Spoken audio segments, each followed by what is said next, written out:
el Altísimo, el anciano de días, envíe sobre ti su rocío, su lluvia temprana y la tardía, y ponga a prosperar, haga germinar, crecer y florecer todos sus proyectos, que todo lo que emprendas en manos de Dios sea prosperado para grande bendición y crecimiento de tu vida y la de los tuyos. Dios te bendiga grandemente en esta maravillosa y preciosa mañana. Estamos en el libro de Hechos de los Apóstoles en el capítulo 19. Vamos a leer a partir del versículo 8. La palabra de Dios dice así: y entrando Pablo en la sinagoga, habló con denuedo por espacio de 3 meses, discutiendo y persuadiendo acerca del reino de Dios. Pero endureciéndose algunos y no creyendo, maldiciendo el camino delante de la multitud, se apartó Pablo de ellos y separó a los discípulos diciendo, discutiendo cada día en la escuela de uno llamado Tirano. Así continuó por espacio de 2 años, de manera que todos los que habitaban en Asia, judíos y griegos, oyeron la palabra del Señor. Y hacía Dios milagros extraordinarios por mano de Pablo, de tal manera que aún se llevaban a los enfermos los paños o delantales de su cuerpo, y las enfermedades se iban de ellos y los espíritus malos salían. Que Dios bendiga su santa y preciosa palabra en esta mañana. Bueno, mis amados, así que Pablo una vez más en la sinagoga. No sé si recuerda que era la sinagoga, eran los centros de estudio de la palabra de Dios, de la Torá, ¿sí? Donde se reunían los judíos a escudriñar y a estudiar la palabra, lejos de Jerusalén. Ellas fueron creadas cuando el pueblo de Dios, el pueblo de Israel, el pueblo de Judá, el reino del sur, fue transportado por Nabucodonosor a Babilonia. Y lo hicieron en aras, fueron creadas en aras a mantener la fe intacta en medio de un pueblo que era totalmente idólatra. Los babilonios tenían más de 7,000 dioses a los cuales adoraban. Así que el pueblo, al ser transportado allá, veía en la amenaza de las religiones existentes en Babilonia, eh, contra el judaísmo, contra la fe en el Dios verdadero, contra la fe en las expresiones litúrgicas y rituales de la ley de Moisés. Así que, mis amados, de una u otra manera, estas fueron creadas, estas sinagogas, para cultivar y cuidar la palabra lejos de Jerusalén. Es decir, cuando el pueblo o los judíos no estuviesen viviendo en Jerusalén. Sí, así que en Jerusalén no encontraríamos sinagoga, sino el templo de Salomón, abiertamente. Así que Pablo, una vez más, se encuentra en una sinagoga en Éfeso.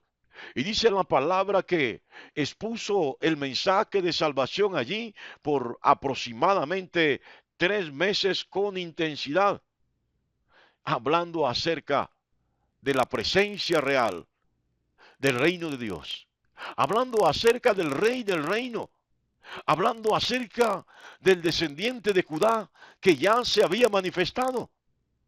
Esto es Jesús, dice él.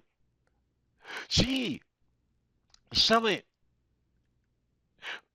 para, para los judíos convertidos a Jesús, no era fácil aceptar a Jesús. ¿Cómo llegaron ellos a acercarse con facilidad a Jesús? Bueno, el pueblo judío reconocía y reconoce aún a Juan Bautista como un profeta. Así que se les hablaba de lo que Juan Bautista había profetizado. Por eso, si ustedes miran los últimos 2 capítulos que hemos venido trabajando, hablan del bautismo de Juan. Porque este Juan era reconocido, respetado en el judaísmo.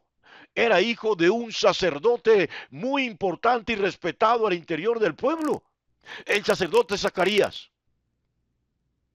Y en él se reconocía la profecía de su nacimiento y toda la historia que envuelve la concepción y el nacimiento de Juan el Bautista, porque recordemos que eran ancianos. su papá y su mamá, y que ella era estéril y no habían podido tener hijos, pero concibieron. Y su concepción profética fue engendrar no solo al sacerdote descendiente de Zacarías, su padre, sino a un verdadero profeta de Israel. Así que todo lo que envuelve o lo que envolvía la historia y todos los mitos que se pudieron crear en torno a Juan el Bautista eran atractivos para los judíos. Entonces, una forma de llegar al pueblo judío era a través de la palabra profética, de las enseñanzas de Juan Bautista, como ya lo había dicho en otro audio, que apuntaban y señalaban a Jesús. Y Pablo estaba allí hablando acerca de lo que Juan Bautista había dicho y quién del reino y a quién había señalado Juan Bautista como el Mesías, como el Cristo, como el ungido, como el Cordero de Dios. Pero sabe, podemos predicar toda una vida entera. Sí, podemos hablar de Jesús día y noche de manera incansable. Podrás subirte a un avión que está a punto de estrellarse donde posiblemente todos perezcan. Y hablarás de Jesús. Algunos aceptarán y creerán, pero aquellos que tienen los corazones endurecidos, los ojos cegados, no van a creer. Sí, aquí la palabra dice que se endurecieron los corazones de algunos para aceptar el mensaje de salvación. Bueno, esto sucedió aún cuando Jesús caminaba y se paseaba por Jerusalén. Los apóstoles se quedaron sorprendidos. ¿Cómo no pueden creer? ¿Cómo no pueden aceptar este deleite, este manjar, esta preciosidad, esta maravilla? ¿Cómo no? ¿Cómo se van a resistir? ¿Cómo no van a aceptarlo? Jesús les dijo, es que el profeta Isaías ya lo había profetizado. El profeta Isaías ya lo había dicho. Dios ya lo había revelado, el Padre, el Eterno, el Anciano de Días, ya lo había revelado. Endureció los corazones de ellos y cegó sus ojos para que no crean, no entiendan con el corazón y vean con los ojos, se conviertan y yo los sane. Aquí tienen el corazón endurecido. Este mundo, este planeta tiene el corazón endurecido para con Jesús. Hablamos de 1.500 millones de creyentes en el mundo, pero realmente viven la fe en Jesús. La mayoría de la humanidad tiene su corazón endurecido, por eso se van tras los ídolos, por eso no buscan la verdadera santidad, por eso no buscan el verdadero camino, porque su corazón realmente está endurecido. Pero déjeme decirle que así como Isaías profetizó que los corazones de la gente iban a estar endurecidos para creer, también Ezequiel dijo, arrancará el corazón de piedra, arrancará ese corazón endurecido, arrancará ese corazón insensible y colocará en ellos corazones de carne, corazones sensibles a la palabra de Dios. Qué maravilloso esto. Porque así como habían personas con el corazón endurecido, así como hay personas con el corazón endurecido, también hay personas con corazones de carne. Hay personas que tienen el corazón de piedra, que ni siquiera con cincel se puede imprimir en ellos el mensaje de salvación. Pero hay personas que tienen el corazón de carne, un corazón sensible a la voz de Dios, un corazón sensible a la palabra de Jesús, un corazón sensible al Espíritu Santo. Yo no sé si está entendiendo en esta mañana. Por eso, por eso, la palabra en Hebreos dice, si oyeres hoy su voz. Qué maravillosas palabras de Bernabé con el pueblo hebreo. Si oyeres hoy su voz. Si oyeres hoy su voz, no endurezcáis vuestros corazones. No coloquen sus corazones como corazones de piedra. Óigalo bien. Estos hombres de corazón endurecido, ¿sabe qué pasó con ellos? No solamente trajeron males a su vida física, sino que trajeron males a su alma. Trajeron sobre sí la total condenación, sin ocasión realmente por arrepentimiento, porque empezaron a blasfemar y a maldecir el camino de Jesús. Sí, Jesús lo dijo, Él tiene un camino.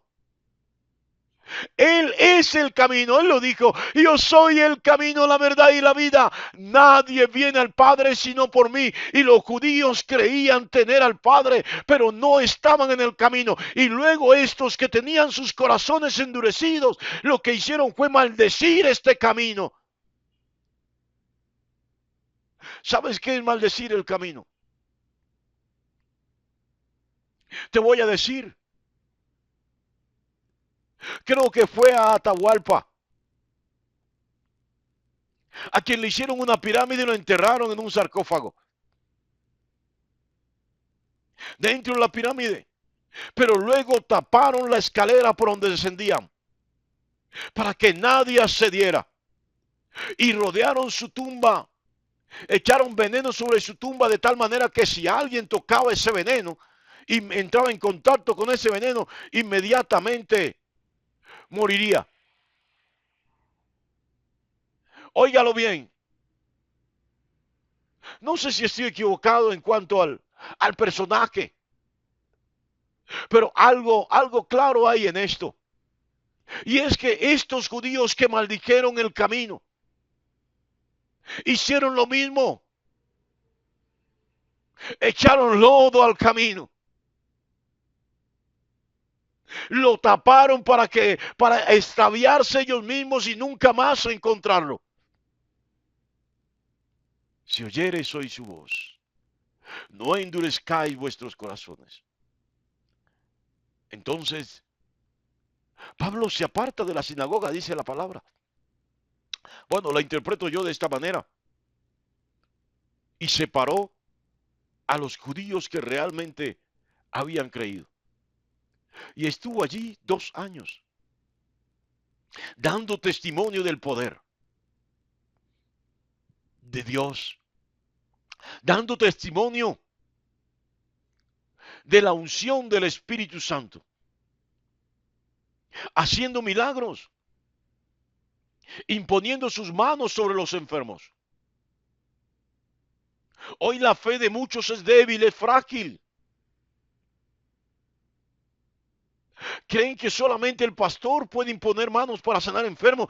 Todo el que cree, todo el que realmente está en el camino, todo aquel que tiene la unción del Espíritu Santo, puede ser ese instrumento útil de Dios para testificar del poder de Dios, para testificar de la obra de Jesucristo y de la unción del Espíritu Santo. Es tan tremendo esto, había tanta unción en Pablo, la que hoy necesitamos todos nosotros, que con el trapito sudado de Pablo, con el trapito, el pañuelo sucio de Pablo, con los delantales, con que él hacía sus labores seculares, a los enfermos que estaban lejos le llevaban estos elementos, estos trapos, los colocaban sobre ellos y eran sanados. ¿Sabe? Jesucristo es el mismo ayer, hoy y siempre. Y déjeme agregarle algo a eso. El Espíritu Santo tampoco ha cambiado. Dios no cambia. Los milagros de ayer son los mismos de hoy. Son los mismos de mañana. Dios anda buscando hombres. Anda buscando hombres y mujeres que se dispongan, que quieran tener el don, que quieran tener esta unción, que quieran ser instrumentos de Él. Yo quiero hacer milagros, dice uno. Yo quiero hacer milagros, dice otra. Pero realmente te dispones, realmente estás interesada en hacer la obra de Dios. ¿Para qué quieres tener el don? ¿Para qué quieres tener el Espíritu Santo? ¿Para qué quieres que el Espíritu Santo se derrame en ti? ¿Para tu propia vanagloria? ¿Para que la gente te tribute? Porque muchos torcieron su ministerio, no voy a hablar de eso hoy. Y hacen milagros, pero sus milagros no son de Dios. No son del Espíritu. Porque buscan ganancia para ellos. No buscan honrar al Dios de los cielos. No buscan testificar del poder de Dios y de la obra de Jesucristo.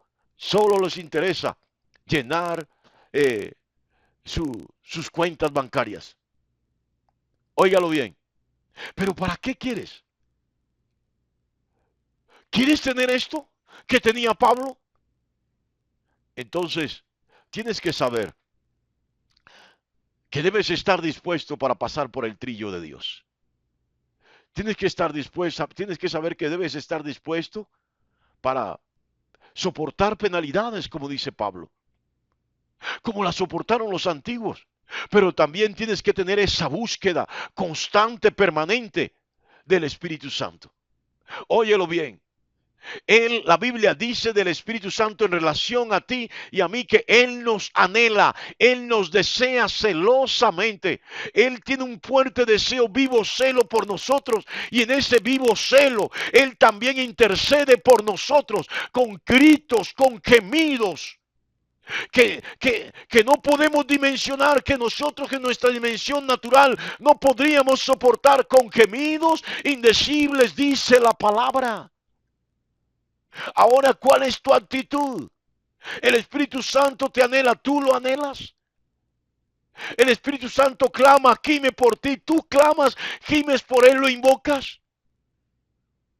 ¿Le has pedido al Padre? ¿Te has dispuesto? ¿Estás en esa búsqueda? Estás todavía a tiempo de hacerlo. Dios te bendiga grandemente en esta maravillosa y preciosa mañana.